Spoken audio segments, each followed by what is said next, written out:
Jo, e thash edhe në fillim që Partizani ishte më saktë në ato raste që kishte. Kishte 2 raste, 3 raste, 1 gol ju anullua, 2 shënoi, ndërsa Tirana nuk e bëri.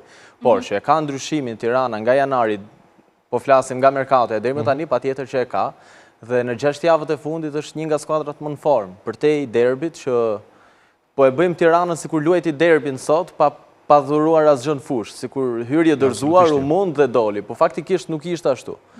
Tirana luajti, Tirana kishte raste, nuk shënoi. Është gjë që mund të rregullojë dhe nuk ka të bëjë fare as trajneri në rastin që topat shkën në shtyll apo edhe afrimi i ri ishte tek për tek me portierin.